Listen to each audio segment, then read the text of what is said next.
tinfoil hat. Oh, what the fuck are you guys even talking about? Global controls will have to be imposed, and a world governing body will be created to enforce them. Welcome to Tinfoil Hat. We go deep, homeboy. Aaron, open your mind. Drink from the fountain of knowledge. There's lizard people everywhere. That's some interdimensional shit. Wake up, Aaron. This is only the beginning. Dude, you just blew my mind. Are you ready to get your mind blown? Good morning, Swarm, and welcome to Tinfoil Hat. You know who I am. You know what I'm here to do. I'm here to rock. All right. Join me via the power of Zoom, live from Glendale, Xavier Guerrero. What's up? Good weekend, buddy. Good weekend. Great. Good weekend. Thank you. And on the ones and twos, live from Santa Claus's house, Jay Nice, Johnny Wood. What's up, guys? Johnny, you're just fucking banging out those frequent flyer miles, huh? Yeah, dude. I'm so close to platinum for American, like that close.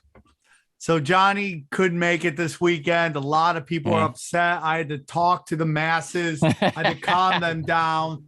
They wanted to riot. I was like, dude, please chill, Bill. Johnny couldn't make it because his fake girlfriend supposedly wasn't feel good.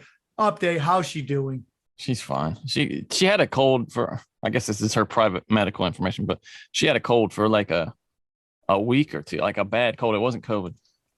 She was always paranoid that it was COVID, though. She's one of these people that's had it beaten into her that, you got to be terrified of COVID. All sickness is COVID. Yeah, and then she got food poisoning like on a Thursday. On a Friday morning, Thursday night, while she had the cold, and she's like, she thought for sure she had COVID, and she was like sick, and so I took her to urgent care Friday, and Johnny, that was like 4 hours of my life. Yeah, it was, John. That's why Johnny couldn't make it. Johnny, did you sing to her like "I would do anything for love" while you were driving her? Dude, she believe me. She didn't want any of my jokes. Believe me, dude. She was not there for my jokes. And then her mom came up from San Diego, so that's why I got to actually fly out.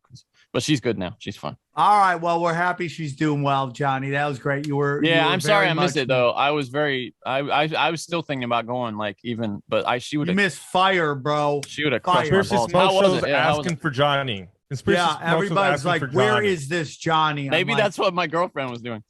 She's like, oh, I'm not feeling good. You can't. She hates that stuff, dude. She hates that.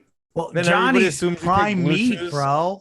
Johnny's prime everyone meat. knows you. Yeah, everyone knows you take. Everybody the wants Johnny. that nerd dork dick, huh? Oh no, Johnny? I don't need blue chews. Come on, get real. Johnny doesn't need blue chew. He's got that all-American boner naturally, dude. Right, Johnny? They actually get the blue chew from my bloodstream. That's what they. Shit, Johnny, they're tapping you. Yeah. Oh, so you're saying that blue chew is somewhat of a adrenochrome of yours, where they take your body and turn it into things, and everybody gets the blood of Johnny. That's exactly what I'm saying. There's the power of Johnny is in you. The power of Johnny is in you. Nice, Johnny. Exactly guys. If you missed Long Beach and missed Bakersfield, guess what? We got shows coming up. Super excited about it. This comes out Tuesday morning. Guess what? Tomorrow night, I'm in Redlands, bro. Dropping the hammer of the gods with my boy Zane and Aaron. Grab your tickets at samtripoli.com. February 19th, tickets are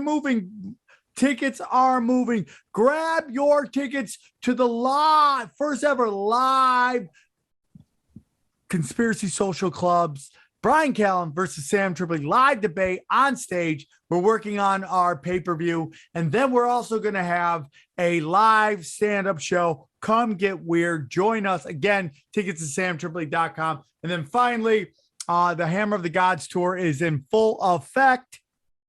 I will be in New Orleans. Then I will be in Nashville. Then I will be in Jefferson, Georgia. That is, I believe, the 24th, 25th, and 26th of February. Grab your tickets now at samtripoli.com. Lots of great premium content. Banging out the best.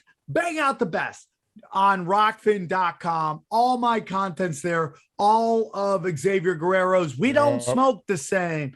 Bang, bang, singing. We just had a chicken. We just had a Santeria chick that chops off chickens. Come on. So if you're into that shit, did you chop a chicken's head off on the show? You got to like pay and be part of the religion. I've done that. No. Johnny, you've done some Santeria chicken chopping. I've executed and butchered chickens. Yes. Were Not for Santeria, but just were you happy eating. about it? I was a kid. Yeah. I remember holding the beating heart of a chicken in my hand. Like they you still were like, I sad. They still beat after. No, I was kind of into science and stuff, so I thought that was kind of interesting. Now it would gross me out and I would vomit. So Johnny, was there a moment where you could have gone serial killer? No, dude. It's just when you're on a farm, dude, you grow up around so much death. It becomes routine, man. I think it's probably good for you, but you see so much death. So if you want to hear more about Johnny killing animals, go to rockfin.com. That's ROKFIN.com. $10 a month. You get everybody on the website. There are so many huge names of both the truther community, spirituality, and comedy, all there. Sports as well. $10, everybody's stuff. $10 instead of going to Patreon and spending $5-10 on each individual person. $10 gets you everybody. Yes. It's the greatest deal of all time. And you know this woke globalist entertainment is getting annoying. Bam, not on Rockfin. No. The best of the best are banging. The best of the best are banging. Okay. So go check it out. $10 gets all of our stuff. I got Conspiracy Social Club, Tinfoil Hat Premium, Broken Sim First Look, Zero, my spiritual podcast. Oh, We Don't Smoke the Same's on there. And Once in a Blue Moon, GOATs, greatest of all time, are there. Who knows if Johnny will ever do it again. That's all there. T-shirts are available. Great way to support the show. Go to tinfoilhattshirts.com. tinfoilhattshirts.com. We're putting up new T-shirts all the time. A great way to support the show. Now, you're like, Sam, there's so many things. I don't know how to, right? I don't know how to do any of that. It's real simple. Just go to samtripoli.com and you'll find everything you need there.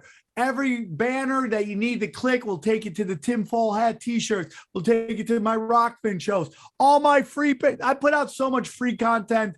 The Conspiracy Social Club, 0 old episodes. You get to go listen to those. Tinfoil Hat here. Broken Sim just dropped the Hammer of the Gods. A lot of people already talking about this show. Broken Simulation. We Don't Smoke the Same. You can get that for free. And Punch Drunk Sports. Union of the Unwanted. All there. Just go to samtripoli.com. Just start clicking banners and it'll take you wherever you gotta go. And guess what? If you love me, because I love you, I got a 24-hour radio station going all the time on there. You can listen to all of it. It's a fun place to get freaking weird, fun, and weird. You can also join the Telegram. Click the Telegram link. Takes you right to the Telegram group where fire is happening every day. Because you know what? I can't drop bombs anymore on social media because they're getting rid of daddy all the time. Just Facebook locked me out for like a week recently. Just locked me out. They're like, oh, that we Telegram, don't know. that Telegram ain't no joke. I'll log on for like 2 hours or a couple hours and it's 500 messages. Yeah. So if you're looking for any crazy shit and you roll deep down the rabbit hole, it's right there. Go join it. So anything else, guys? No, that's it. Guys, I hope you can join us on it. I hope you can see us live because these are banger shows. Banger, bro. Bangers. Okay. And I hope you enjoy this really great episode. It was Don Jefferies talking about his new book on borrowed fame, money, mysteries, and corruption in the entertainment world. Enjoy the show. Go deep, homeboy. Aaron, open your mind. Drink from the fountain. All right, so let's get into it now.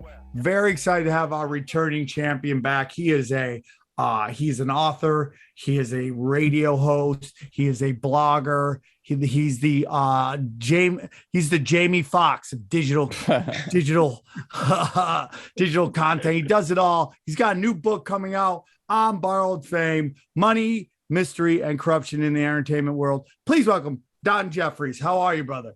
Hey, it's great to be Don, back, thank Sam. you so Thanks for much for having me. joining us. I'm really excited. I've enjoyed our conversations in the past, and I know this one's going to be a great one because this is one of my favorite topics to talk about. For those who may not be familiar with your I think you've been on the show twice, at least. I know you might have done Union of the Unwanted as well. So for those who may not be familiar with you and your radio show and your books, can you tell us a little bit about yourself? Yeah, well, I've written On Borrowed Fame is my sixth book.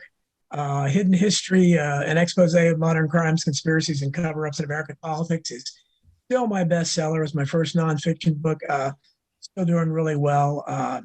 It's prequel, Crimes and Cover-Ups in American Politics, 1776-1963. Had a foreword by Ron Paul. It's done very well as well. I wrote Survival of the Richest, which has a foreword by Naomi Wolf. And I also wrote Bullyocracy, about bullying in school. So I write about other subjects, but most people want to talk about the conspiracy.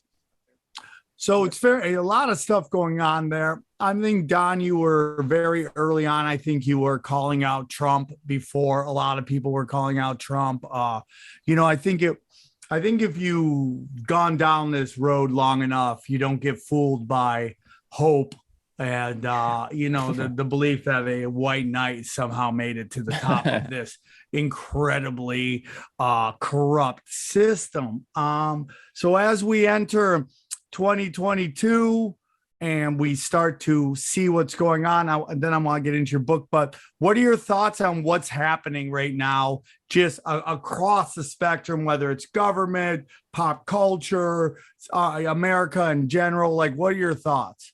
Well, it's an apocalyptic time. I mean, it's hard to escape to the feeling that we're at, the end time for whatever reason, at least in terms of America as any kind of a nation. We're certainly no longer a first world nation. I call us the wealthiest banana republic in the world.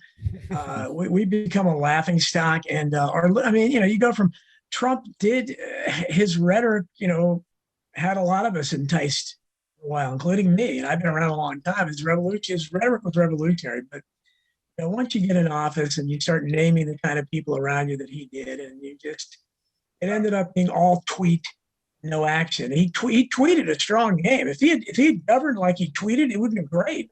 But he just tweeted. I mean, on Twitter he was king, but he never really did much at all. Certainly, he looks better in retrospect. Even just having him here tweeting would be much better than what we have now, obviously. But so we are now, we've sunk to the absolute bottom. When you have people that are, the Rachel Levines of the world, and people like this that are running government, and that's where we are now. We've allowed this to happen, and you can see, you mentioned before the show about Neil Young and the recent controversy on Spotify with Joe Rogan and everything.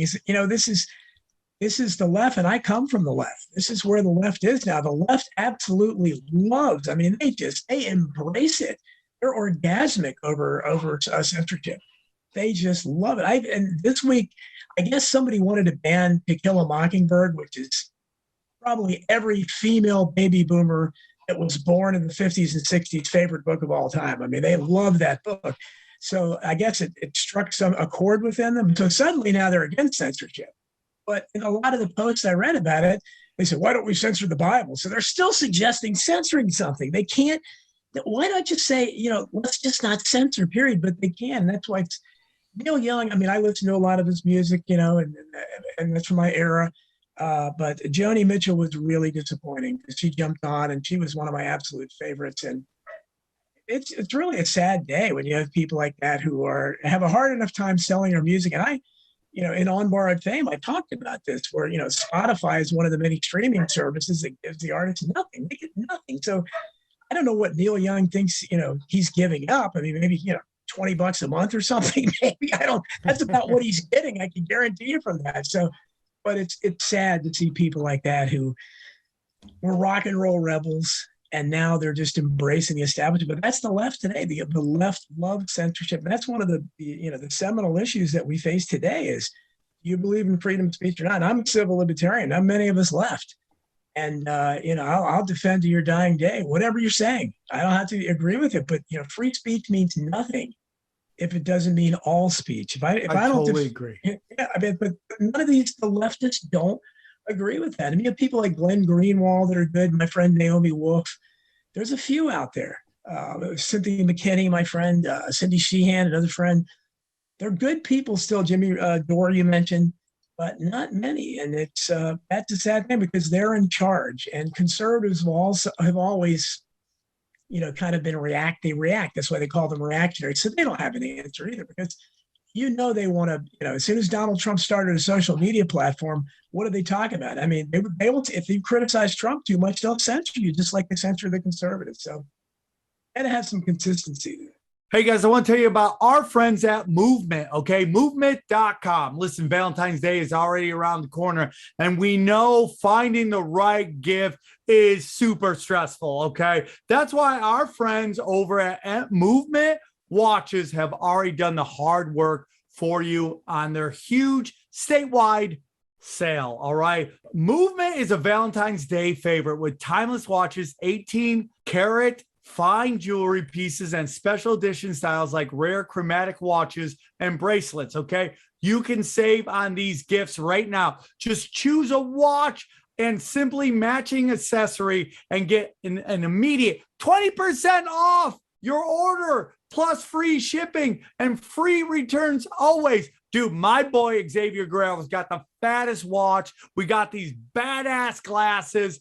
I love their style. They are cool. Look at that. They got an 8-year watch, which looks like an 8-ball to me. I'm all about that action, dude. Look at that, dude. That's fine craftsman. Listen, everyone's got a clock on their phone, but real G's move in silence. They wear watches, okay?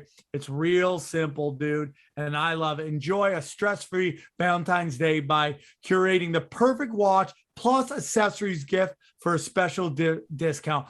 All in one and done, gifts made easy, okay? Better than chocolate, better than flowers. These are gifts that last, okay? And you can get them and wear them every day. It's that simple. So here's what we're going to do.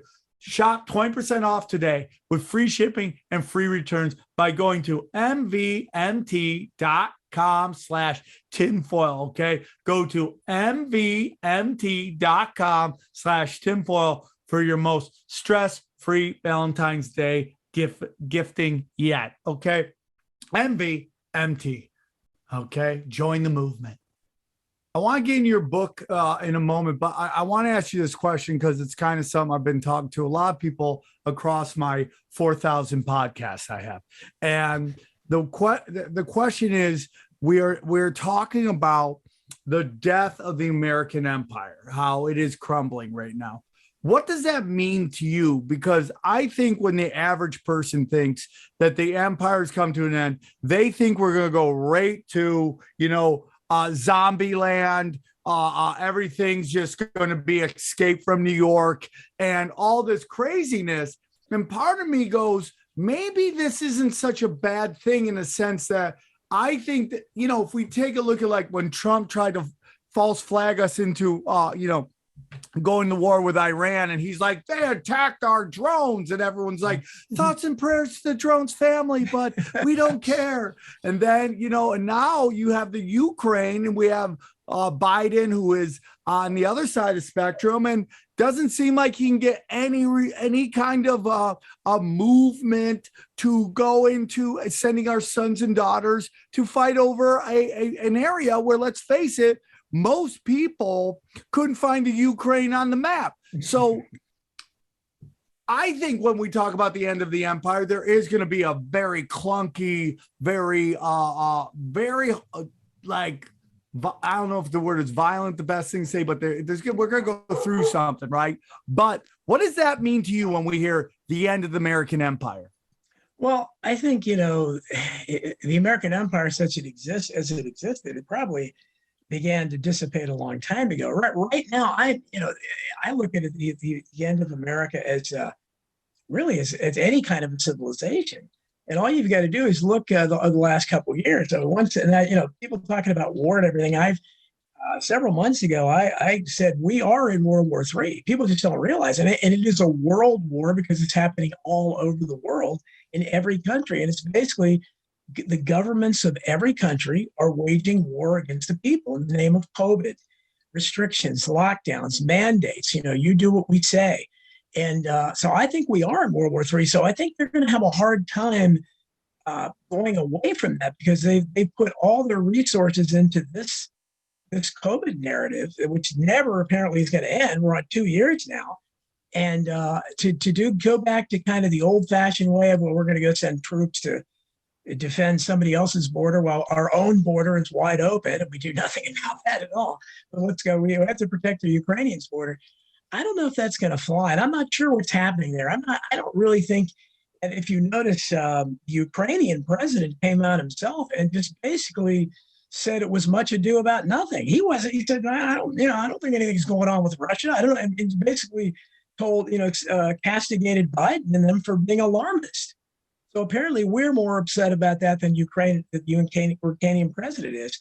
So as far as, I just look at it like we have completely collapsed as a culture, as a civilization, as anything functioning. If you look at what happened back in the summer of 2020, when you had the riots all across the country, the Black Lives, law and order collapsed. There was nothing. You had a guy who was never prosecuted. And I'll guarantee some kind of out of work actor, crisis actor, not the guy that was playing the warlord armed with an Uzi in Seattle. They took over 2 or 3 blocks in Seattle. They had deaths. No one was allowed into it. It was like a war zone. The authorities did nothing. They stood down. You can't have that. You saw all the statues that were torn down. Eventually, Trump got incensed about Andrew Jackson or something, and finally stopped doing it. But up until that point, they'd torn down a bunch of them, and they again, showing their incredible ignorance. They were tearing down statues of Columbus, and I think was it Frederick Douglass? They just wanted to tear down any statue they saw because they're destructive. But you can't have that. And I'm hardly a law enforcement guy. I've been so critical of the police, but you have to have some kind of order. But when they allowed those riots to go on, all those burnings, the fire departments didn't show up. Those burnings, those buildings burned. You had, mass looting, things going on. What did that result in? It not only did nothing, but now you have in places all across the country, including California, they basically legalized shoplifting. If you shoplift under $1,000, which I assume that's a daily thing. So if I'm a poor guy, I would probably go to the stores every day and shoplift like $999 worth of stuff. And I'd doing pretty well, right? But you can't have a society. So I think, and the one good thing about the plandemic, as I call it, that people like Lori Lightfoot and Gavin Newsom were kind of unknown before. People didn't really, Gretchen Whitmer, I don't think people realized how bad the leadership was at all levels. But when you started seeing the Lori Lightfoots, you have people, this is who's ruling your cities. These are people who are in charge. So they came in, they're like roaches that, were brought out into the light. And it opened my eyes. It opened the eyes of the people that are awake. And the people that are asleep, they apparently just, it's going to wake them up. But so I look at it as beyond that. I don't know if it will ever get to anything as interesting as Mad Max Beyond Thunderdome. But I think we could get to the point where maybe they won't literally, even just as a matter of incompetence, they won't be able to keep the power on. In my area last month, we had, a relatively, I think it was a foot of snow, close to a foot of snow. But it should be debilitating. But I-95 here, it's one of the biggest highways. It's the biggest highway in our area. And 50 miles of it was shut down for 24 hours, and it even included an American congressman. And it was so bad, the media actually criticized them a little bit, which they never do. But this is what I've been talking about for a long time, is that, when I write about history, corruption was real, conspiracies were real, always have been. But the difference is, up until maybe the 90s, there was a competence about it. They were thoroughly corrupt, but they plowed the streets, when it snowed. The power didn't go off unless, something really devastating. But you could count on some things. There was some kind of an order. It's the old chestnut about the trains ran on time. The trains did run on time then. Now the trains don't run on time. You don't know when the power is going to go off. If it snows, they'll leave 50 miles of the biggest highway in your area, and they won't even attempt to plow it. And our governor was bragging about it and saying how great. So that's, we just need the biggest vacuum cleaner in the world to vacuum out. And I say that I think it's beyond any kind of, at this point, it's beyond any kind of earthly way for us to cure it. I think you have to have your faith. Only a supernatural force at this time, I believe, could possibly clean up the kind of corruption we see, because it's at every level. I mean, from dog catcher on up. I mean, it's thoroughly corrupt. These shady ass dog catchers, they're out there. I know a couple of them, and they are shady. But I've been talking about this. I have cousins. My grandfather was in law enforcement. My great uncle, who I was named after, died in World War II in Germany at 21 years old. I've had family in both law enforcement and in the military. So my support of them is very strong, but I have problems with their leadership straight up. So if you take a look at from Kennedy, we got Kennedy getting assassinated. We have 9/11. We have 2 elections that we know of stolen. We have just corruption at the highest level, and no one's gone to jail for anything. The CIA gets busted selling crack in our ghettos, destroying our Black communities. They were a big part of the fabric of our country. And Oliver North takes the fall when we know that Oliver North was just a pawn. So the question is, like, where's the law? Where's the law enforcement on this? We have, you brought up earlier, all these BLM Marxists burning down middle and lower class businesses and neighborhoods. We now suddenly have a spike in crime. Everyone's losing it. Why? Because they're going into Nordstrom's in Beverly Hills and robbing now. Now we got it. So, we had the Democrats in Los Angeles taking, pulling $150 million from the LAPD budget. Now that they're in Beverly Hills, Gavin Newsom just sent $300 million. So we're seeing this, like, what I believe, and this is how we're going to get into your book, because I think it's very important to have this conversation. We are now seeing the illusion go away of this kind of punk rock, all these anti-establishment people, and where they weren't really even anti-establishment anymore. They were just fitting a narrative that was being pushed. You very much get into the civil rights movement. I mean, right before Martin Luther King gets assassinated, what is he talking about? Class wars, right? We're getting into class wars, and then they take him out, and who steps in the void? The guy on the balcony who pushed him, basically dragged him to the hotel, and basically court amidst steps aside so there's a cleaner shot. This guy now weaponizes the civil rights movement. It's no longer about class movements, but now it's black versus white, and we have this whole narrative going on, which leads us into where we are right now, the Spotify war that is going on between Joe Rogan, who is just interviewing doctors, which is supposedly what the left is all about. I listen to the science. I listen to the doctors. Now it's not even about facts. Now it's about vaccine hesitancy. Okay. So now we have all this vaccine hesitancy going on, and everybody's losing their skulls because you take their own rules and you beat them at it, and then they have to change the rules on you. And we see, like, just the death of late night talk shows, the death of all these television channels. And then it makes you wonder, if you're losing money, how come you keep doing the same thing? Okay, now we got BlackRock and, environmental, social governance, getting fed money and basically bailing out everybody that are putting out this woke stuff. So I don't know where you want to begin, but I think it's very important because we are now in my opinion, an era of authenticity. And I do not know how these bankers, these globalists buy their way out of it. I mean, they won a little bit because he did have to do a disclosure now. He has to give a warning on the beginning of every podcast, a disclaimer. A disclaimer. Yeah. And yeah, but that just says we're going to talk about COVID. I mean, like it is Spotify acquiescing to some of those, the pressure coming at them.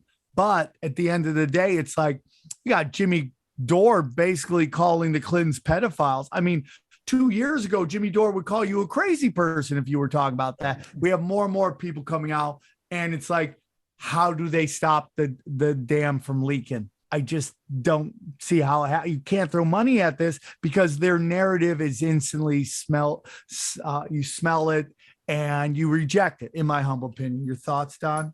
Yeah, I mean, you said it's not about money, and that's the most incredible thing. And I started, I wrote my book Survival of the Richest, and I showed how there are always bigger agendas. We think of capitalism about the profit motive, and certainly that exists. And the people at the top are sinfully wealthy, and they're taking the lion's share at the expense of everyone else.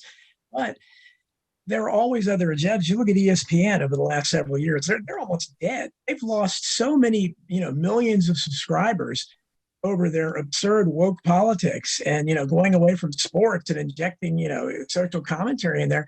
They don't care. They literally don't care. And so that's the problem, is that YouTube cancels, first of all, when they canceled Alex Jones, that was like a Lexington and Concord moment, because he was the biggest name in the conspiracy world. Think what you want of him. You can think bad or good, it doesn't matter. He has a huge following, millions of people. So once they were able to cancel him, and I was defending, because I defend everybody. And I was on InfoWars once, way back in the day, when Hidden History first came out. They never had me back on, but I was on once, and they sold a lot of my Hidden History book. But so, I mean, I have nothing against Alex. I have lots of criticism as well, but it wouldn't matter, because it was Sam Tripoli, whoever. I'm going to defend. Nobody should be canceled just because their views was misinformation or disinformation. You can't have a First Amendment and say something is misinformation. Yeah, we can think and say, yeah, that's BS. It's not true. But somebody is certainly what these doctors are saying, or the people saying, is not misinformation or disinformation to most of it. We understand that it's an alternative view that's actually telling you facts you're not getting in your mainstream media. Once they were able to cancel Alex Jones, I remember getting into arguments online defending him. Oh, that's crazy. He's crazy. Sandy Hook and all this stuff. It doesn't matter anything. They got rid of the guy, and he had a huge, if it was about money, he was YouTube's maybe most popular person. I mean, his news used to get tons and tons of views. This is where I used to watch it there.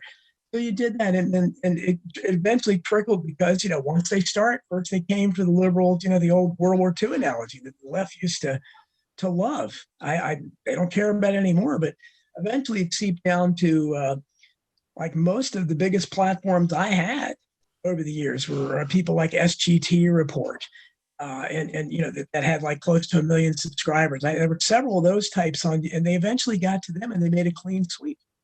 They just took them off. So they're not there anymore. And, YouTube, they celebrate it. Now, they can't be doing as well. Whoever they replace those people with, they're not getting close to 1 million subscribers. Who's ever talking about cats or whatever. I don't think that's going to happen. So it's not about money. And that's what you're seeing increasingly. And, people like Neil Young and Joni Mitchell, people that are irrelevant now. And again, they were certainly, Joni Mitchell especially was great in her time. But it's terrible to see them blacken their name and ruin their legacy. If this country ever regains its sanity, which it probably won't, but if it does, then people like that will be scoffed at, and everybody that supported this will be lampooned, and I think seen as Benedict Arnold types, because they brought about the downfall of America. Everybody that supports this, whether it's it doesn't matter whether it's about COVID or anything else, whether you're being canceled for anything. I remember when they first started talking about hate speech, I was one of the few people out there that said, there's no such thing as hate speech. Hate speech contradicts free speech. It's inconsistent with it. Hate is a human emotion. We all hate things. You can't just, but by saying that arbitrarily that, then it becomes, that's the basis of identity politics. It's about emotion. It's how does it make me feel? I'm upset. I'm upset that those people in the MAGA hats are storming the Capitol. And of course, we know the same people that sat by and did nothing with BLM when you had real burnings of buildings, you had real, arson, you had real murder that went on. People died. Lots of property was destroyed. Cops were attacked. No one was prosecuted. But here on January 6th, you had a bunch of, virtually, except for undercover government agents, the rest of them were, I know one woman, a friend of a friend, who was a retired police officer that was in the Capitol, was arrested for being armed with a tambourine. Seriously, that's the kind of weapons they could find. They couldn't find a single gun. They were so well behaved, they stayed within the purple ropes. Well, they wanted it to be way worse. They wanted to go way worse, and it just did not happen. It just did not happen. And, you bring up some really great points. So, like, if we look at, like, what we are taught history, I don't believe we're taught real history. We're taught a narrative that they want us to know. And so if we look at it like real history, hold on one second. Guys, I want to tell you about my friends at Trade Coffee. That's right. Let me tell you something. 90% of the coffee that comes from grocery stores is actually stale. That's right. You heard it. The coffee and you think you love needs an upgrade, okay? Instead of rebuying the same old coffee, let Trade Coffee send you something freshly roasted that we literally guarantee you will love, okay? Trade sells the freshest roast and ethically sourced beans from America's best independent roasters, okay? They ship free to you as often as you like, whole or ground. Whether you're a coffee nerd or just want a better cup of coffee, Trade's real coffee experts taste over 400 roasts and use technology to match you to your ideal coffee base on your preferences and brewing methods. Take a coffee quiz to get started. Trade Coffee guarantees you'll love your first bag or they'll replace it for free. Come on, man. I like it all, dude. Look at this. I'm drinking some Trade Coffee right now. I like it bold, black, real black, dark black, right? I'm all about that. I'm a coffee addict. What do you like, Xavier?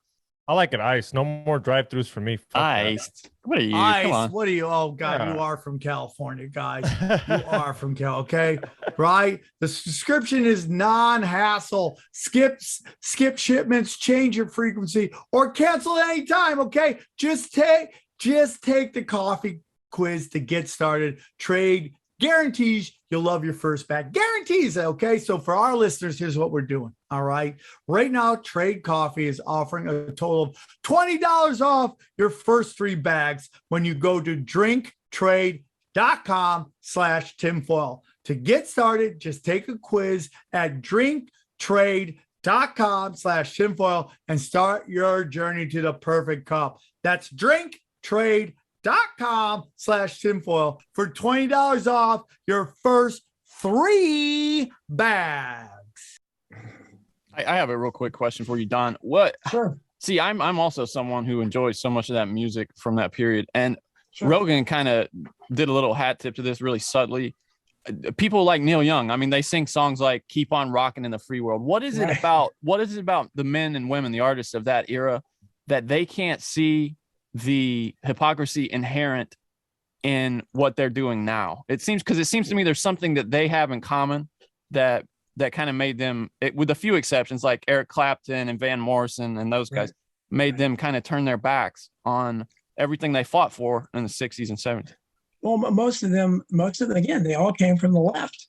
And the left at the time, as a teenager, when I was first becoming politically aware, that's what attracted me, was that left. The left of civil libertarianism. Man, I stand up for pure free speech. I'm against capital punishment. I'm for prison reform. I'm against war. I'm pro-peace. I want to help poor people. I want to redistribute wealth. That was my reason to go to the left, for reform. We obviously there's lots of bad things going on. We need to reform the legal system, the medical system. It's all corrupt. But that left is gone.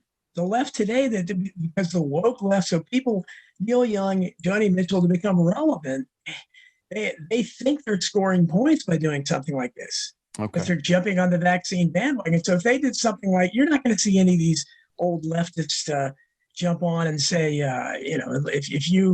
if you send troops to the Ukrainian border, I'm withdrawing my music. Well, that's the position they would have had 50, some years ago. But they don't, because the left has changed. The left is authoritarian now. The left doesn't remotely believe in free speech. The left doesn't care about war or peace. In fact, they want to demonize Russia, which is ironic, because for all those decades they covered up for any kind of influence the Soviet Union had, when it really was a government that was invading countries and taking over lots of parts of the world. They covered that up. They excused it. Oh, we must have détente. We can't. I wouldn't have gone. Didn't want to go to war with them.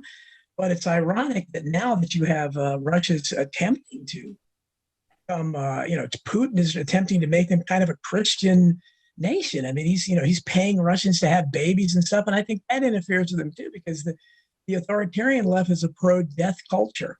So they just want death in all its forms. So they hate birth.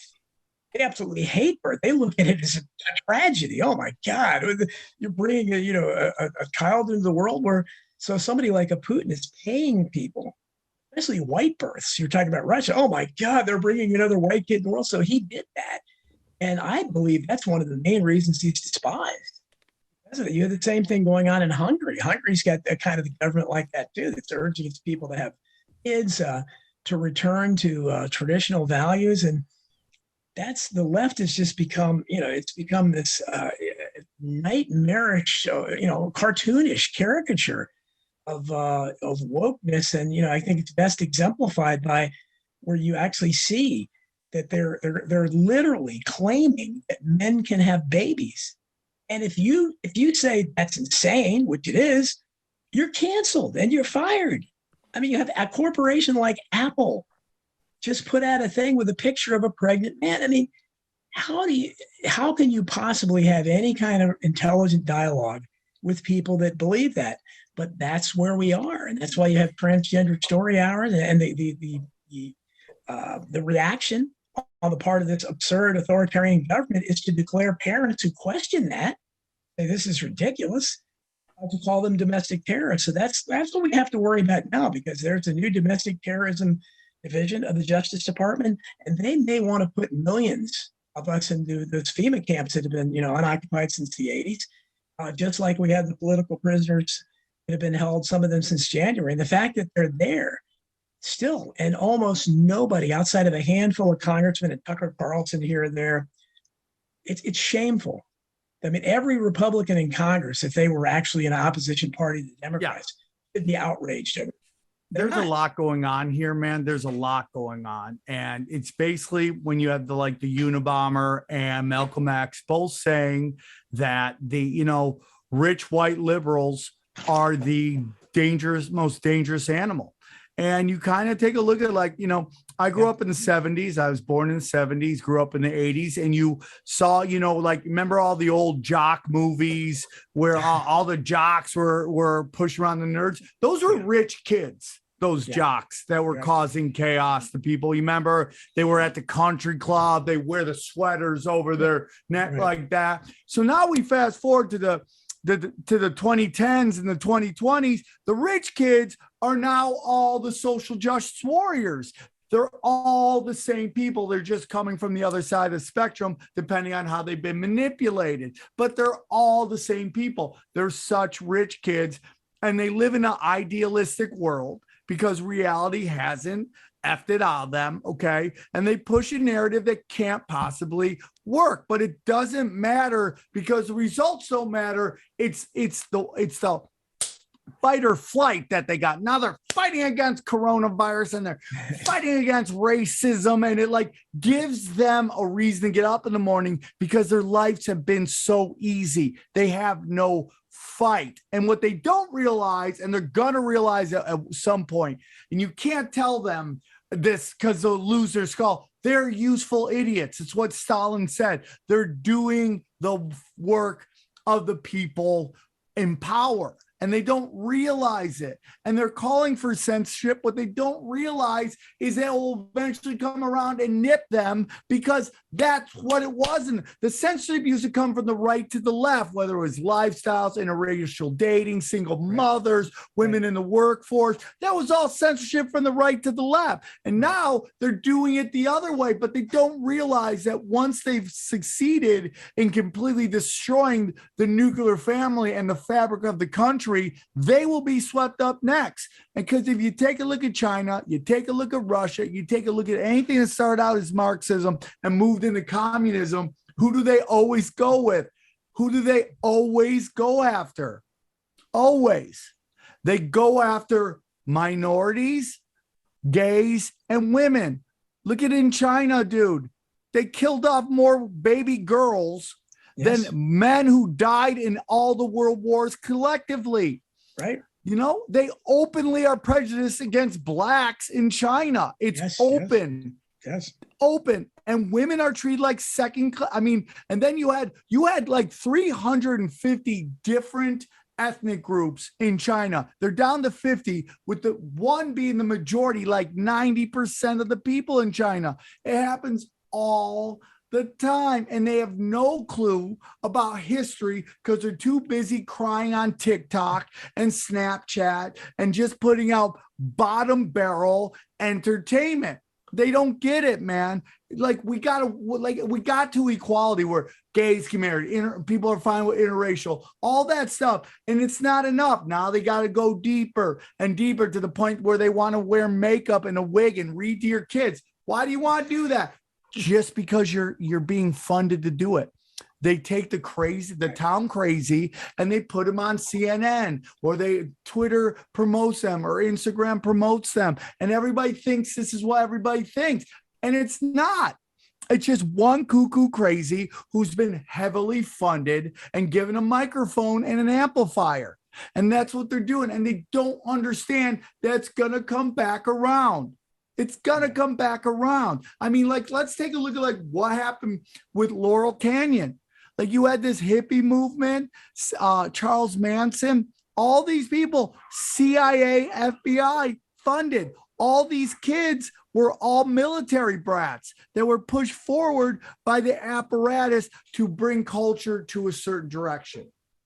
I mean, who gave us LSD? Yeah. Grateful Dead. Sure. But you know who had the biggest LSD stash in the country at one time? Alan Dulles.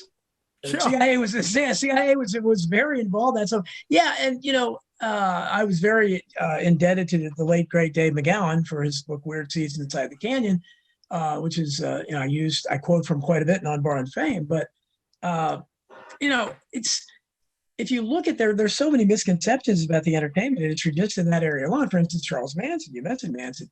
Manson has been represented as this crazy, insane guru who had this magical power over women or something, and it was staying at the Spawn Ranch, which it's old guy who you would think would hate hippies just that owned it, just happened to let all these hippies stay there rent free. Pretty magnanimous guy. Now the suggestion has been made maybe he was got sex from the girls. I don't know. He's pretty old, so I don't know. But Manson, if you look, and I have a quote ironically from Neil Young in On Borrowed Fame, a glowing tribute to how great Charles Manson's music was.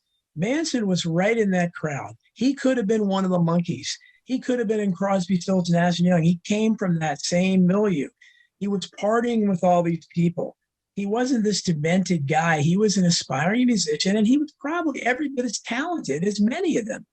They could have easily built him up into a singer-songwriter and signed him to Asylum Records and cleaned him up, and he could have sold millions of records, but they had other plans for him, and that's it's incredible to look at the backgrounds, because you'd think that some musicians would come from a family that didn't involve a father that was a general or a big intelligence official or something, but apparently they all came from that. And one thing I noticed, and I think McGowan raised the point first, and I never thought about it, but all of those rock and roll stars in the 60s and 70s, especially the 60s, they were prime military drafting age.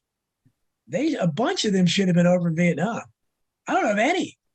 None of them were. I mean, how did they all escape the draft? And they didn't go to jail. They were still putting out their music. These guys were all aged to be drafted, and I never thought about that. Yeah, I didn't either. But I mean, this doesn't make any sense. But I mean, and that's something that everybody should question. But people don't question anything. But that's why On Borrowed Fame really wasn't that much of a departure from me writing it, because it has the same kind of corruption that you find in government and everything. In fact, the only other industry besides the entertainment world that can compete with Hollywood and the show business in general, in terms of a body count, in terms of, incredible deaths that make no sense at all, unnatural, that are never explained, many of them just given ridiculous explanations that nobody, least of all their family, should accept, is the world of politics. Politics and show business have a lot in common. So you have a Hollywood body count that's like the Clinton body count. The same kind of stuff. Alleged suicides that obviously aren't. Accidental falls off of buildings. Things that don't happen you don't have that happen in the insurance business or, construction industry or anything like that. But it happens in those too. And there's no other industry in the world where you're going to get things like, Graham Natchez, who was another guy I liked a lot, his ex-girlfriend, found stabbed to death 50 some times in a bush or something. If my ex-girlfriend was, first of all, I would probably come under a lot of scrutiny, but I would be mortified myself. Like, what the, wow. But it's par for the courts out there. And so it's, when you look at whether it's, Bobby Fuller 4, I fought the law and the law won, or the law won with him, or somebody won with him. His body's found, the burned out automobile, gasoline poured down his throat. And the authorities first tried to say it was suicide. And you get that all the time. Marilyn Monroe, John Belushi, Natalie Wood, John Lennon, all these deaths. If you just scratch the surface, like with John Lennon, I just did a little bit of digging, and the doorman at the Dakota building was the guy Jose Pordormo, who went back he was friends with Frank Sturgis. He was in the exact same group that Oswald and all these people were at the time of the JFK assassination. What is he doing years later as the doorman at the Dakota apartment building? Out of place. And those kind of things, if you had real investigators, that's the first thing what is this guy doing here? He was like a top police official in pre-Castro Cuba. Why did you decide to take the job as a doorman? And I've tried to find out when he became the doorman. That's significant. I doubt he was there for that long before he was killed, it's my guess. But I don't think he worked there for 20 years or anything like that, or 10 years or whatever. But that's the kind of thing, if you look at the connections between people like that and the World Vision International that has connections to both John Hinckley and Mark David Chapman. John Hinckley's father was president of that organization, and Mark David Chapman just happened to be a member of it, and other people that you can tie into as well. So these are the questions that I call them court historians. They don't ask, just like we have journalists out now. Instead of asking the questions about the absurd, COVID narrative and how dishonest it is, they just demonize it. And they just call it disinformation, and they don't want a dialogue. If Joe Rogan or anybody hosted a podcast with any, I don't pick your Fauci or anybody on that side, and any of these alternative doctors, Scott Jensen that I've interviewed a lot of these people, Gunther Fulmich, people like that. Any of these doctors that are preeminent, they would be destroyed. They would probably they'd have to leave the stage in tears, because there's no argument for it. But if you control the microphone, it's like anything else. It's like in years past, if you have a radio talk show where the host cuts the callers off, well, you can't have a debate if he can just mute you. Well, that's what the people in charge are doing. They're muting the other side, whether it's certainly with the COVID narrative especially, but anything else. In this my wheelhouse issue, the JFK assassination, I have to sit and watch every year as anniversary, where there's these people like Gerald Poster and people that are just lie. They don't literally get nothing right except Kennedy dying. Of course, some people don't think that, but that's about the only thing they get right about that Kennedy was assassinated.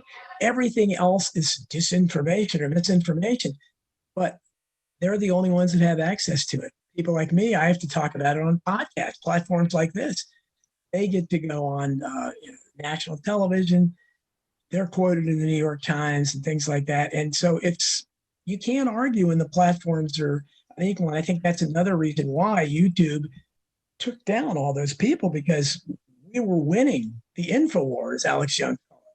We were winning it. Because, I mean, let's face it, if you or Alex Jones, me, any of us had a show on Fox or CNN or something, it wouldn't be very long before it would be the number one rated show on television. No question, because people would say, wow, what the hell are they talking about? You're right. You're totally right. Yeah, You're totally right. People are so hungry for authenticity and real conversations. Yeah. And I just find it to be absolutely ridiculous. There's an old quote, and I can't find it, but it's basically along the lines is if you lie to a population long enough, let's say for 6 months, you just bombard them with false information and then suddenly show them the truth, they will defend the lie tooth and nail. They will, and we see that happening in real time. And there's just a lot of stuff going on with, as bad as it is right now. I think there is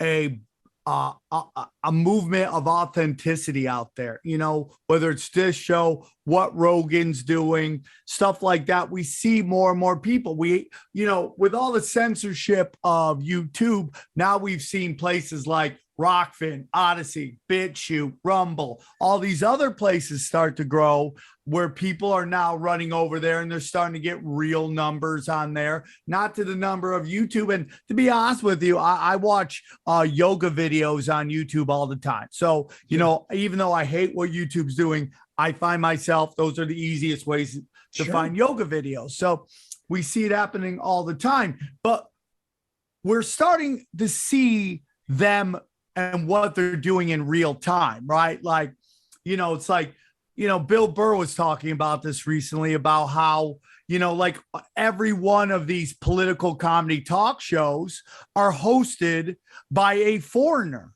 Like, why is that? Why is Bill Maher the only one?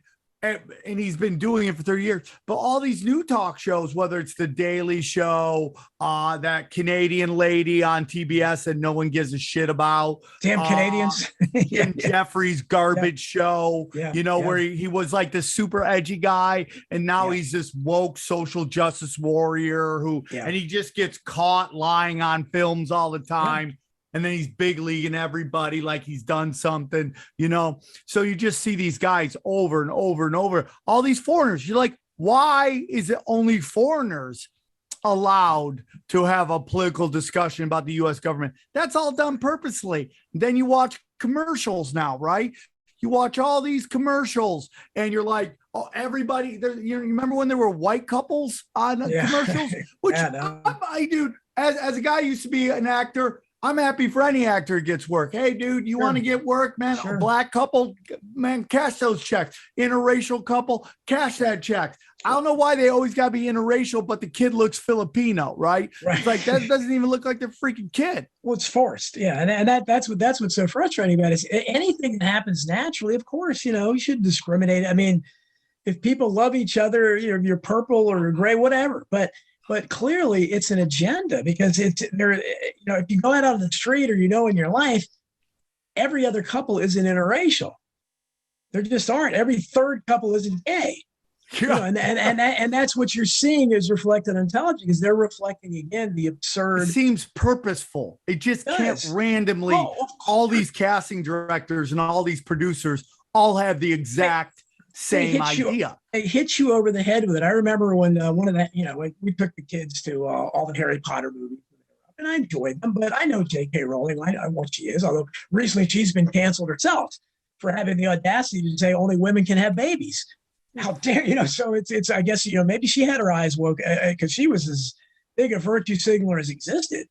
But she found out there's some things she can't say anymore. We're going complete insane here. We're going no, only women can have babies. Let's go with pregnant people. One of the Harry Potter movies, I remember it was so absurd. It was like hitting you over the head. Where it was like they had a scene where I guess Harry was with his Asian girl that he was in love with, the other guy, Ron, had an Indian woman. Some other guy had an Indian girl.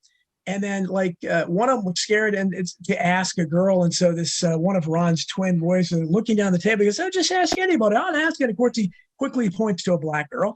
And his brother quickly points to black. And it's, it was like you were being hit over the head with a sledgehammer.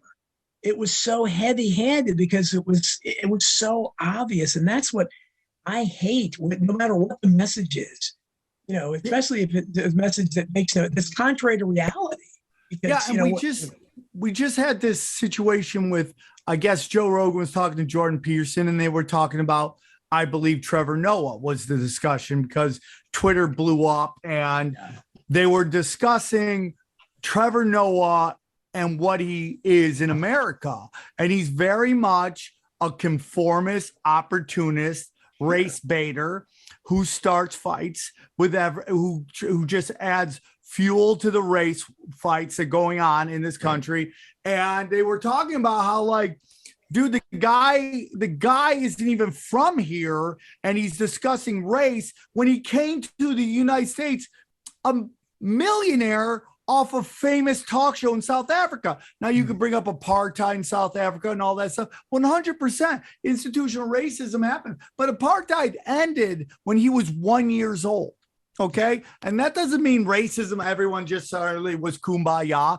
Obviously that takes time, and there's probably still a lot of that left over. But at the end of the day, Trevor Noah was a millionaire talk show host in South Africa who walked over here and took a job where the guy before him was making $20 million a year. Okay. Right. Jon Stewart was the highest paid talk show host on television. He was getting paid more than David Letterman and Jay Leno and all those guys. He was the highest paid one because his show was so popular. It was the flagship outside of South Park on Comedy Central. Okay. Mm-hmm. So he was crushing it. And this guy came in, and Dana and I were watching the show, and we were, because our friend Al was on at the time, so we would watch the show. And we saw Trevor Noah's first 2 times he appeared on the show, and his segments bombed. They bombed to the point where Dana, who loves comedy, was like, "Oh, that didn't go well. That didn't go well." And then right after that, we find out he gets the gig. And you're like, why is this guy getting the gig? And then I started putting it together, in my humble opinion, is that Jon Stewart and The Daily Show got too powerful. It was almost like the Joe Rogan of that time, the Joe Rogan experience. Everyone was tuning into that for their news and not the nightly news. And at this point, the Republicans were complaining that he was killing them, and that he was making Republicans look bad. And the best way to kill the Daily Show brand is to bring an unfunny host who's going to make everything unfunny. And now nobody cares about the Daily Show. Nobody. Mission accomplished. Yeah, but now we got this guy trying to, and I'll wrap it up here, but trying to cry about the Black experience in America, which is this notion that you are oppressed, you are being targeted by law enforcement constantly, you're living in horrible neighborhoods, you having failed school systems, you're having failed nuclear family, right? I mean, that is the notion when you say the Black experience in America. Sadly, that is pop culture, what is being pushed on people. Yes. Just know Trevor Noah has experienced none of that. I don't know that any high-profile Black that has succeeded, very few anyhow have experienced that. But when you talk about talk shows, recently when Norm Macdonald died, I never realized how funny that guy was, I guess. And some of my, I got a lot of supporters that research for me and everything, but a bunch of them started sending me Norm Macdonald clips. And so I started watching. I said, wow, this guy was really good. I didn't realize it. And because I kind of, I have very high standards in comedy. So, and Steve Martin, Rodney Dangerfield, and, George Carlin, Bill Hicks. But when I started watching the clips of him on YouTube, on David Letterman especially, it just, the most recent one was probably 2015, 16. And I was struck by how much the world has changed just that in 5 years. Because watching a David Letterman show from 2016 was like another country. I mean, everything it was, and I don't know how you or any of these other guys do comedy now. I wouldn't know how to do it because comedy is so they've got you, shackled with training wheels or leg irons. I don't know what you want to call it, but I go back to when I was a teenager, George Carlin's album. We're talking about the 7 words you can't say on television and occupation fool, all this stuff. I mean, that was revolutionary. That was what's popular amongst, young people in my era, and Cheech and Chong, things like that. But George Carlin how could he do his act today? He absolutely could not do his act. And none of these people could. Bill Hicks, certainly, maybe Rodney Dangerfield could, but I don't even know because because insult comedy, now you really can only insult white males. You would have to strictly there. And I don't know how you do comedy because you get complaints about anything that's perceived as anti-woman. And, there's lots of great comedy that, it's kind of making fun of their wives or whatever. I mean, that was part of the Rodney Dangerfield, certainly. I don't know how you do comedy, and talk shows today are so lame. You look at somebody like Jimmy Fallon, who, unlike most of those other guys. Oh my God, dude, it's so bad. Yeah, well, he's actually the most talented one, I think, of all these groups. But he's like Rich Little was in my era. He just has such lame material. He's like a court-approved comedian, where it's like he's sitting there laughing at Joe Biden and stuff. It's cringeworthy to watch. It's like, oh my God, this is supposed to be funny. And Jimmy Kimmel, I don't know what's his name, the guy that used to be his partner on the Man Show, Adam Carolla. Yeah, Adam Carolla. Yeah, he must just sit there and think, good, what the hell happened to you, when he goes on Fox News. And Colbert, I mean, Colbert has gone from being pretty funny on the comedy show to a raving lunatic. I actually, he belongs in a padded room sometimes. He's like Keith Olbermann.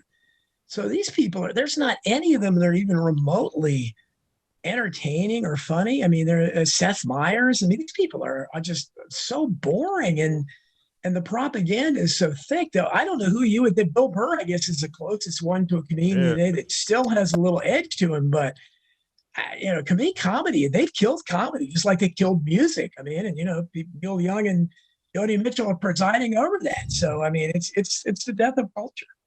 None of those comedians would be on Netflix. None of those comedians would be on Netflix. None of those comedians would be on Netflix, and that's why Netflix is dying. That's why it's dying, because if you see anything, even Azir Zafi, it's all about mandates, vaccines. It's all about that shit. Nothing is anti that, and if you're anti that, you're not going to be on Netflix.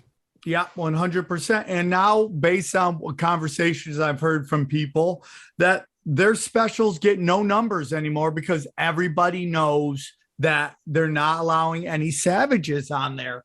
And it just gets to the point where it's like, what are we doing? It's like, I had a friend who was on the female Ghostbusters, and I was super happy for her, but I knew that movie wasn't going to do well because we were starting to really wake up to every commercial. A guy was an idiot, and it makes you wonder why they're doing this. And it has to do with Marxism, right? The death of the nuclear family. That's what they're doing. So I just had kids 2 years ago, and man, being a dad is the greatest thing in the world. But the way they portray us in commercials, like, how do I wipe my butt? Oh, Dad, I don't know how to wipe my butt. I mean, I pay for everything, but I don't know how to wipe my butt. Your 5-year-old smarter than you. Anybody can beat you up, especially any female. I mean, it's horrible. I mean, if you're a guy, it's especially a white guy, you're a complete doofus. You're a laughing stock, and we've come a long way. And then look at something like Leave It to Beaver, and look at the way Ward Cleaver ruled that world. I call that America 1.0 and America 2.0. Look at that. However unrealistic you want to know about, Ward Cleaver was absolutely in charge, and he represented the American male, especially the white American male at the time. And now you get any kind of, I mean, they are just, it's laughable. Maybe some gay character, but you're right. They're so inept, you can barely put your pants on.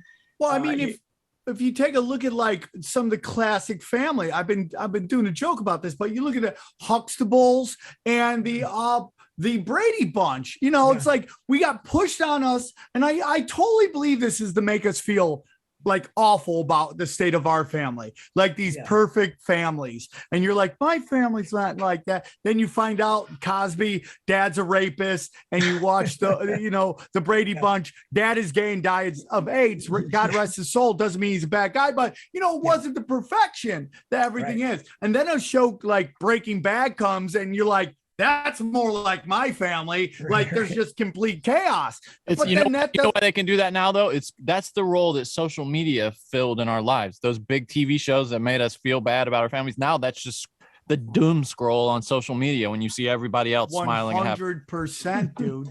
So when we start getting into cultural Marxism, man, and it's like, because people listen to this, they'll look up cultural Marxism and be like anti-Semitic, because they don't want you studying it.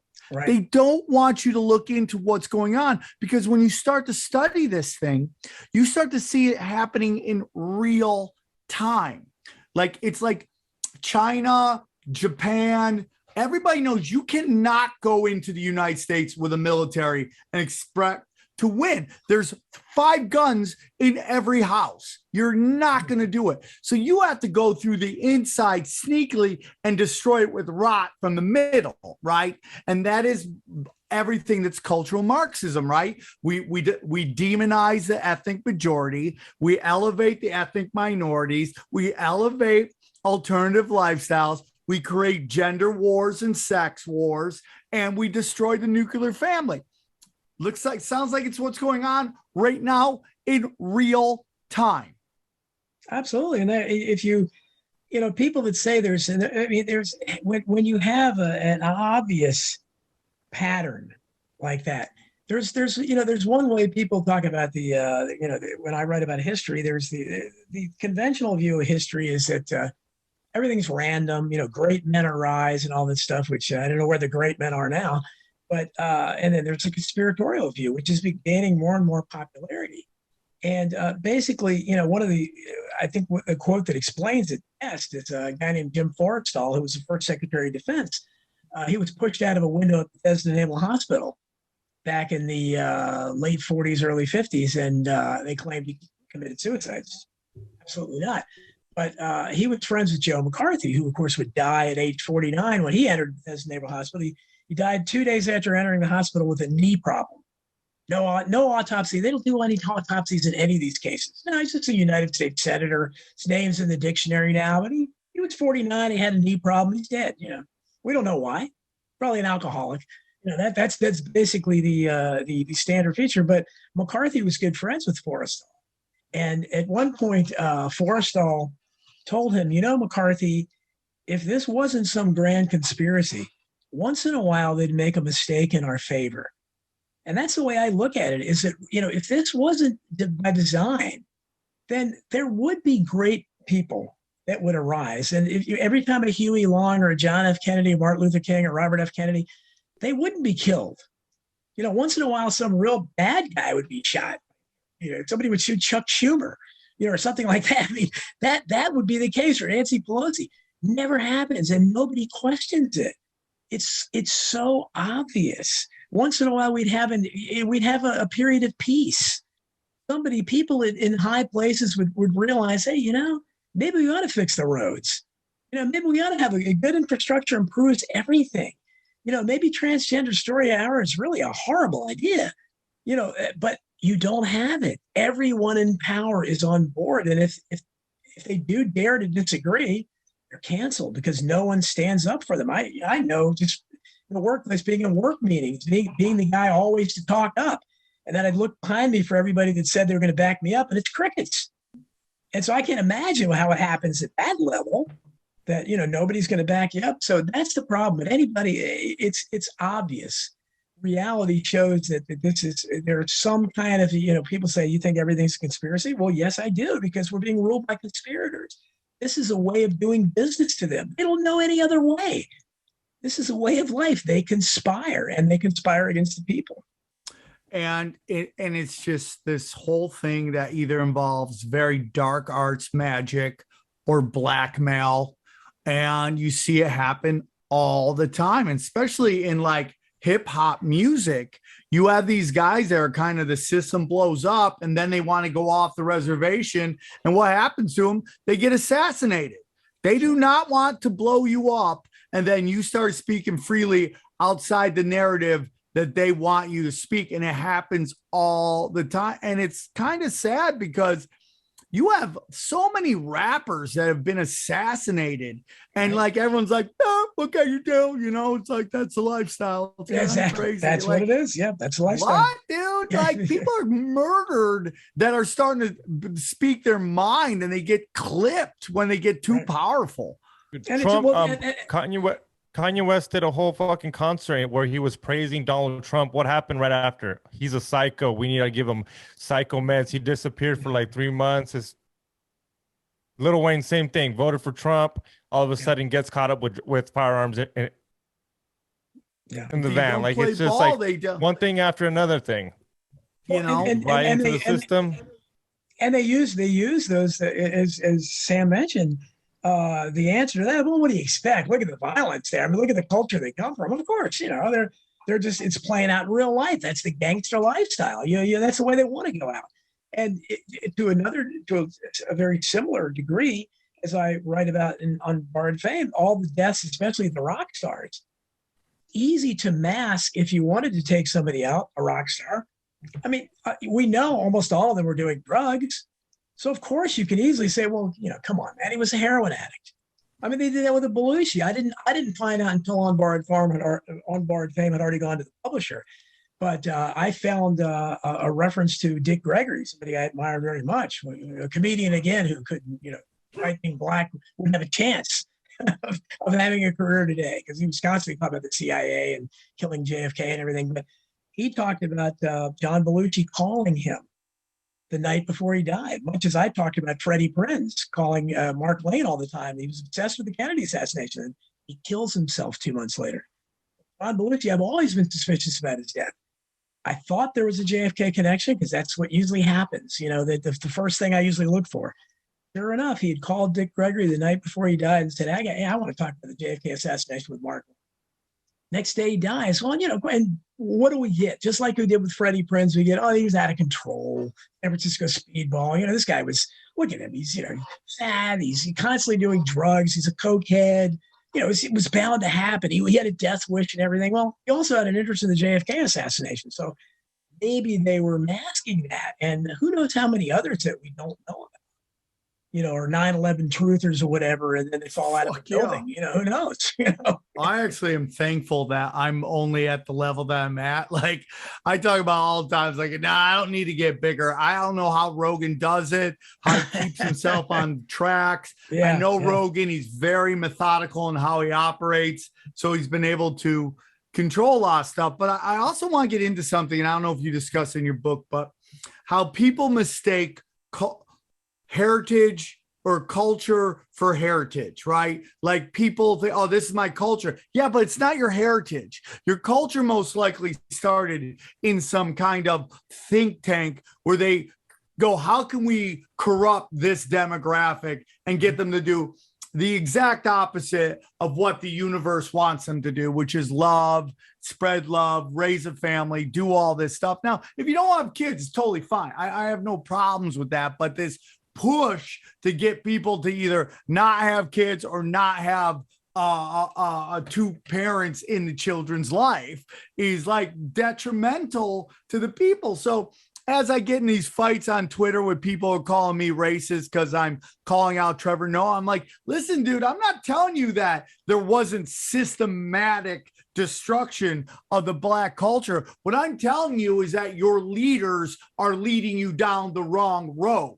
In my humble opinion, this push of BLM on the black community, when on their own website, one of their goals is to destroy the nuclear family, which is, we all know, is a big problem in the black community because of drug wars, drug laws, and welfare laws. Like I was watching the Four Kings on Showtime, and I didn't know it was this specific, but they were like, if you want to get welfare, we can see zero evidence of dads in the household. Think about how dark that is. Yeah. It's messed up, and that's when you referenced Jesse Jackson earlier, not mentioning him with Martin Luther King, but for a long time he was the face of the black leadership, and he's a shakedown artist, as a book about him talked about. That's what he is. He's no honesty to him whatsoever. He's not a reverend. I don't know. He never had a congregation, but even worse is Al Sharpton, who's still hanging around. This is a former backup dancer with James Brown, who was a crack dealer. He was a crack dealer, and he was caught on camera by the FBI dealing crack, and they turned him into an informant. So he's certainly still on the FBI payroll. He's no reverend. That's your leadership, and that's why I feel sorry for black people in general, because they've been sold this. These are their leaders. These horrible, these pimps, these racial pimps, and drug dealers turned into government informants, and then you have these awful celebrities that get what was it, Russell, the guy that was the president of one of the record labels, Russell Williams, not Russell Peters, Russell, the guy from Def Jam, right? Yeah. Oh. But I think he has a murder in his background, and I think P. Diddy's, either him or his father did. I mean, these guys they are the real deal. Russell Simmons, right? Russell Simmons. That's right. Russell Simmons. But these are not for the most Don part. King, same thing. Well, he stomped a paraplegic to death, and then he killed somebody else. I think he's got 2 murders, but he's white, and now he waves the Republican flag, and he's a Republican. Yeah, but they have horrible leadership, and they've been sold the Spike Lees of the world. Although you notice when Spike Lee put out his special at 9/11 a little while back, notice how he was slapped down real quickly, because he actually had the audacity to talk to people from the 9/11 Engineers for Truth and Architects and Engineers for 9/11 Truth. And the entire media went after him, and this proud black guy that's little guy that's so tough and everything. Oh, he collapsed like a 4-year-old. He went, apologized, they quickly took it away. So these guys have no principles, and it's an embarrassment to call black culture a culture. It's ridiculous. What does it celebrate? You mentioned not having a father in the home. I mean, it's ridiculous. Dysfunction. It's been done systematically. That's the problem. Sure. And they don't want to listen to anybody. This notion that you cannot have, like, if you're going to talk about race relations, you can't have one side of the race having the whole conversation. Right? You just can't do it. It's men and women. The only time I think that applies is when it comes to raising children. If you don't have kids, I don't want to hear from you. Okay. You don't know what it's like. I don't know if you got a dog. I don't care. Okay. I don't want to hear from you. I don't. And that's the big problem we have right now. There's a far left that doesn't want to have children, that thinks being inclusive is heavenly and spiritual. Their God is science, and they don't believe in God. Okay. Absolutely, and they want to tell you how to live spiritually. All right. It's just this bizarro mental gymnastics that go on that make no sense. I don't care. You don't want to tell me I can tell. I'm not trying to tell black people how to live their life. I'm just saying, you're being lied to by your boule leadership, who are paid to push and give you bad information on how to live your life. And it's what my friend Scott once told me about. It's like in prison, there's all these men in prison, right? And there's no females there to counter their behavior. Women reward men for good behavior with certain actions, right? That's how you kind of, like, if you want to be popular with the ladies, you do certain things that women reward you with. But now that there's no women there, now it's just full on men going crazy. And so that's what will happen to, like, any culture, any group of people that does not allow outsiders to criticize ends up going to the craziest levels, because there's no dissenting voices. No, there's not. And you're right. When there's a dialogue, let's have a dialogue about race. There aren't any rational whites ever allowed. The only ones who are allowed are cucked whites who are just going to sit there and agree with everything and just be, what they are. And I can tell you, man, I mean, when I was a young guy, I had a blue collar job for many years, pulled 1,000-pound carts around, and they kept me in good shape. But I worked with almost all non-whites. and most of them were black. And I got to know them. I knew hundreds and hundreds of them. And I was the only guest at all black weddings several times, only guest at all black parties. And I'd go out and do my Fred Flintstone dance to entertain them. They thought that was funny, it's great. So it was cool, I did my thing. But not one of them ever called me racist. And I always spoke my mind to them. And now I don't know if I could do that now. Probably not. I'd be fired the first day. But that's a big change. But I found that the only people that ever called me racist are whites. That blacks, I think they really, really hate, and they certainly don't respect those cucked whites. They don't like the virtue signals because it's so condescending. It's condescending, and it's patronizing. Something like the movie I'm forgetting it now, with the big football player that Sandra Bullock. The Blind Side. Blind Side, yeah. Yeah, I mean, Louis Farrakhan was exactly right. That was an offensive movie because what did it say is that this big black guy who only if he's a football player that can help my university, I'm a rich alumni of that university. This guy, now, if he had been 5'4" and 100 pounds, I would have locked my doors and driven real quickly past his neighborhood. But this guy's big and he can play football, and I'm an alumni of the university, so I'm going to bring him into my house, because I can change him. I can fix him. And what that attitude is by these virtue signaling whites is that basically it tells black people that they need fixing. Yeah. And that they can only be fixed by one of us, a liberal whites. If we just get our hands on you, I'll sponsor you like an artist or something. Yeah. And most of them, that's offensive.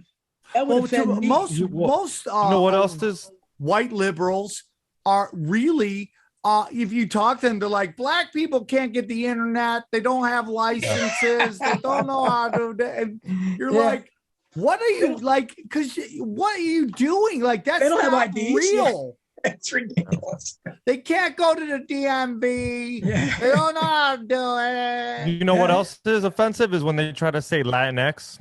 Yeah. No Mexican has been wanting to be called Latinx. Exactly. And that's the funny thing is that they are running into some roadblocks here because first of all, with Hispanics, which again is a politically created term, what does somebody in Cuba have to do with somebody from Chile? I mean, but it's a created term to try to get a block of voters, but they don't understand that beyond maybe what that group perceives they can get, which at this point it ought to dawn them they're really not getting anything of value, but they don't understand that most of certainly Latin America is still overwhelmingly Catholic and traditional, and they have big families and they rejoice in births, unlike white America. I can tell you that. So it doesn't fit in with the woke agenda because their births are celebrations and they're traditional in terms of, and so that's clashing much as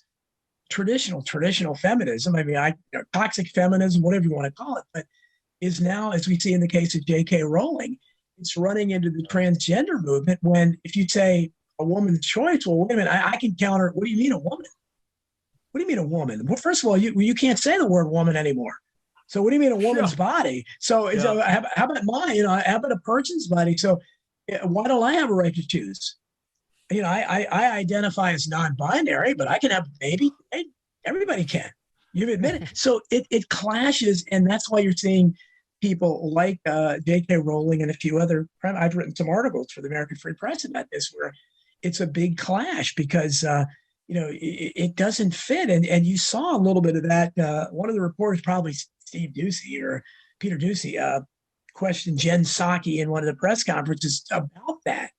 A little bit, and we touched on she just looked like her head was going to explode or something. It didn't compute, but so it'll be interesting to see what happens because in identity politics there's a lot, and same thing with Black culture. I mean, again, I can tell you from work with it, outside of race itself, which Blacks, of course, they're if they're being pandered to and told they're great all the time, and I don't know how much favoritism they're getting, but they're told that they're getting favoritism on the low level, right, and they don't realize that. The Oscars all white is never going to change because you're asking people to give up their seats, and they're all for change as long as they get theirs.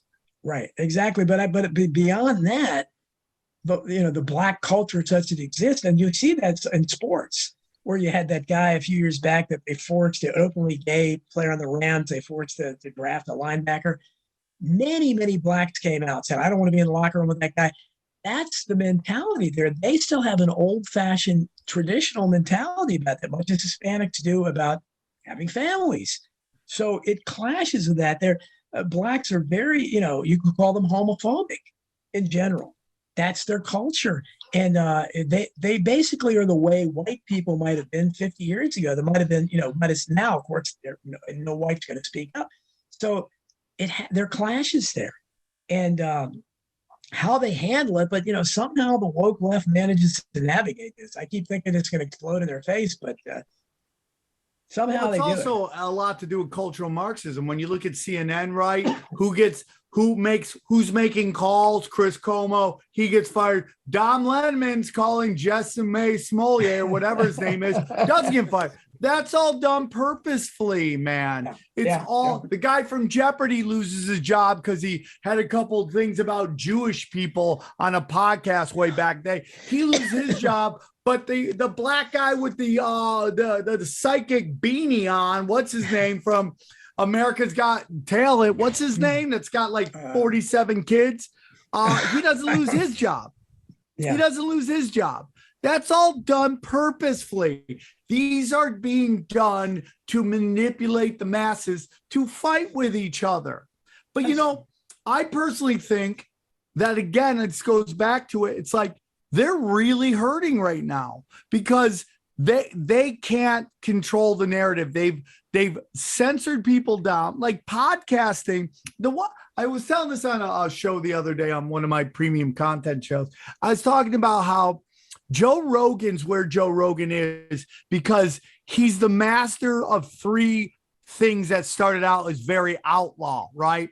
Very outlaw, which was the UFC, stand-up comedy, and podcasting. All of them were started by outlaws who couldn't fit into your traditional business, right? Like stand-up started in strip bars because a bunch of guys were entertainers. They couldn't sing and they needed money. So they just brought up naked chicks who would dance for booze and money, right? Podcasting started because white guys were getting pushed out of Hollywood and they needed to find a way so that they could sell tickets on the road, right? And then finally the UFC was a bunch of tough guys who weren't boxers, but they had disciplines in martial arts. So they came together. And this guy was the master of all those. Right? Yeah. All those things. So now we see Hollywood losing the narrative. Everybody is going into these other markets where they can thrive. And now Hollywood, it's like why Netflix. I said Netflix has Viacom flu. But they started doing all the things wrong that Viacom was doing, which was just everything woke and not pay anybody. And guess what happens when you do that? All the real talent leaves because what these suits want to believe is that they don't need talent. And what they're learning is you 100% need talent. You need funny people. You need great actors. You need opinionated people because shiny object, bisexual, biracial people who look good on camera don't have anything important to say. And you keep using young people. Guess what? Young people are only good for one thing. Fucking, okay? That's it. I don't want to hear your mouth. I don't want to hear anything you have to say. You haven't experienced life, okay? Outside of that, nobody wants to hear you. And that's Sam speaking, okay? That's not, anybody else. That's not Don. That's Sam's comment. Sorry, Don. Yeah. I know you don't want to hear that. I have to remember that. Young people are only good for fucking. That's it, right? Once you turn 18, that's all I want to hear from you. Everything else, shut up and wait your turn and live some life. Okay, but it's been done. I don't know how they change it.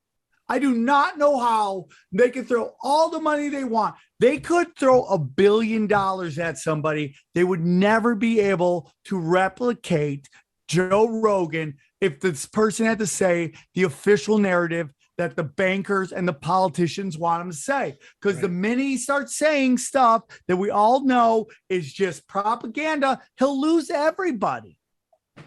Yeah. Yeah, and that's I think that's the like I actually, when I watch, I watch it. My wife has it on the background sometimes. When I see Jimmy Fallon, a snippet of it, I feel sorry for somebody like that, because I liken it to, you know, these have court gestures in the old days and he reminds me of that. You know, somebody that can entertain the king by kissing his ass. And that's what he's basically doing. He's kissing the powers that be's ass in a very lame way. There's no hope of there ever being any kind of comedy where you go, oh, wow, he hit on really something profound. Like I said, just look 5 years ago, David Letterman. David Letterman really went downhill. I mean, he was really great at the beginning, but still, at the end, he was light years ahead of just, you know, he was just being kind of funny, witty repartee, but he wasn't necessarily worried about everything he said. Now it's gone beyond, well, you can't say something that might be considered racist, anti-Semitic, homophobic, anti-woman. Now you can be canceled for almost anything. I mean, you know, things like, you know, using the word woman or man, which I said, it's ironic that then how do feminist groups still use the word woman when you've already said it's been banned in some schools, boy and girl. We're at a really, I think, I don't know how much more we can unravel, but I mean, when you get to the point where you're saying there are 57 genders, that men can have birth, that you can't use the term boy and girl. And I saw some, these outrageous alleged Black professionals that because of these third, you know, Black studies and gender studies and all these ridiculous degrees they're giving people are given the accreditation as some kind of academic. So of course their entire basis, their entire existence revolves around talking about Black, about their race, and how bad white people are with it. So she's basically saying that if you're not, her thing on Twitter was that if you don't give money to Black people, you're racist. Yeah. So I mean, this is an extortion. It's Jesse Jackson's thing. So, and I don't understand why white people can't have the gumption simply to speak and say, you know, but there's nobody there to do it. You know, there's Mitch McConnell and people are just mumbling, and there's, you know, there's nobody there. Maybe Tucker Carlson is about the closest you come in the mainstream media. He actually gets bold on race sometimes, but you know, I never want to be perceived as racist, but this is nobody has written more about the plight of the poor, which are disproportionately Black, or prisoners, which are disproportionately Black. I mean, those systems are horrible. They treated, you know, lots of Black people terribly.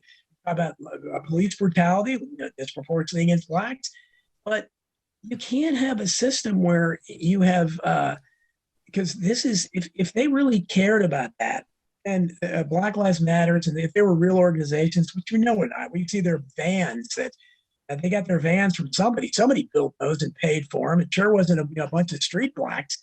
But if you look at it, it's like somebody delivered the bricks and the wheelbarrows to all the 100%. 100%. And you have to ask yourself, Don, if we could snap our fingers and racism was gone, what would all these people do with their lives? How would they pay their bills? Where would they go? I mean, you really got to ask yourself that. And they never define what racism is. They never define what the goal line is, because it's never meant to be one. It's meant to constantly be like, I think about all these comics that just go up and do woke shit. They would have no act if tomorrow everybody got along kumbaya style. It's never meant to be that, ever. You're never meant to get to the goal line. You're only there to sell product over and over and over and over and over and over and over. That's it. Well, I would like to, if I had any kind of platform, or if I had the ability to question a lot of prominent Blacks, I would like to just say I would like to see Maxine Waters or Lori Lightfoot, or, you know, any of these alleged, you know, Kamala Harris. I would like to sit down and talk to them and just say, okay, we're going to have a conversation for, I don't think they could go 5 minutes. But let's say, we're going to try to go 30 minutes, but we can't discuss your race. We can't talk about Blackness. So race is out of the question. And I'd like to see what would Al Sharpton talk about for 30 minutes? I totally agree. I don't know what he would, and I think they literally wouldn't know what to do. They'd be tongue tied because their entire, I'm so sick of it. And I'd like to ban race from all documents. And there's no reason. The only reason it's on there is to discriminate in some way. but we know that will never happen. And I know that I'm, going against the grain big time here, but it has to stop because you're right. It's all the oldest strategy, and again, it's the conspirators' playbook: is divide and conquer, order out of chaos. We talk a lot about like the systematic racism, which 100% exists. We realize crack cocaine, a nugget of crack. The Clinton and Biden's made a nugget of crack the same offense as a helicopter full of cocaine. I mean, let's face it, right? Yeah, let's face it. But no narrative is ever about the people who got out of the hood, ever. There's no discussion. What did they do? If they're surrounded by the chaos, what did they do? How did they get out of there? Why don't we ever talk about that? We never do, because it's not about getting you out, man. I'm telling you, man, it's just like I say this all the time. First of all, I would love for black people to do more mushrooms. That's a big push here. If I ran for office, be like, black people have to do mushrooms all the time and talk to God and get out of just the understanding, dude, that like the only one who's come to save you is yourself. And I was talking about this other day. You can't change this. The key to life is to play the game. Play the game, okay? And they've demonized that. Oh, dude, he just plays the game. It's like, no, dude, you could play the real bad game that gets you to be hosting some stupid game show on television that's vapid and you go nowhere with your life. Nobody wanted that gig. Yeah, you're making money, but have you ever affected anybody? No, you haven't. But it's like, learn to play the game, okay? The game is nobody's come to save you. Save yourself. You're trying to change the system. It's not about changing the system. You want to change the system. It's very simple. You change the way you live your life, and you're an example to others, and others will see how you live, and they'll do what you did to change their life. That's the only way you change the game. That's the only way, is by yourself, thinking, acting locally, thinking globally. That's how you do it. But nobody ever tells people that. No, and you talked about Martin Luther King earlier, and he became dangerous, and I think he probably signed his death warrant when he started switching from race to class, and when he talked about poor people and not just black people. And I think that they fear that there's you've seen the meme out there where they have like a black and a white hand, a brown hand, all joining together and saying this is what they fear the most. They're terrified because if you're on a job, like I said, I worked with hundreds of blacks and we had a camaraderie. We all knew the suits were horrible. That's been a reality forever. The suits are corrupt. The suits don't do any work. Of course, we're doing all the work. We're getting exploited. We're not getting paid. But back then, there was a little more camaraderie. If we could look at a bigger scale and get black people, white people, brown people, and yellow people, red people, whatever you got, and just realize, we're all being screwed. This is a rigged system. It's what I wrote about in Survival of the Richest. And the common enemy is right there in front of you. And yet that common enemy is using all these distractions to turn us against each other. So that we don't notice, that, how much corporate welfare, we're paying for every year. We don't notice that the bottom 50% of America makes less than $27,000 a year. The bottom 50% of half of America has nothing. Instead, they get you noticing about, they'll come up with some ridiculous black celebrity that'll say something outrageous that's anti-white, and that'll be the distraction. Or they'll try to demonize some white person, some hapless white that's saying something that's, would have been common sense 40 years ago, and get them canceled over it. So that becomes the debate. Did you hear about did you hear about what instead of, did you hear about how half the country has nothing, and how they've taken all the wealth, and how they've, after these unconstitutional lockdowns, none of these businesses are coming back, and how they've completely destroyed the future for America. Don, I want to ask you something, man. So, we're as we enter the end of our conversation, I want to ask you something, dude. So we always hear that loose morals are what destroy all empires. And I just think that's a smokescreen, because, dude acting like guys dressing like women brings down every empire. When in reality, in my humble opinion, it is greed. Greed is always the thing that destroys an empire, because an empire is like any structure, right? And if you take everything out of the base, the structure has no base, and it just collapses on itself. And it happens every time. The greed at the top, ran by elitist, psychopath conspirators. Okay. It's never enough. And even at this point, it's like not even about money. They're printing so much money. They could have all the money in the world. This is about them stealing your milkshake. That's all they want to do. They want to steal your milkshake, and they want that's more important than then. And then all the zeros in the world in their bank account. They just want what you have. Right. Exactly. And as my hero Huey Long said, it's not enough for them to take all the money. They also have to know you don't have it. They get off on the fact that you don't have it. We took it from you and look at you. And so that's the important thing. You're right, because ultimately the stuff we discuss culturally, music sucks now, comedy sucks now, or whatever, movies suck now. There are 57 genders. If everybody was like back in the 50s and 60s when America was at its peak economically, every job paid a living wage.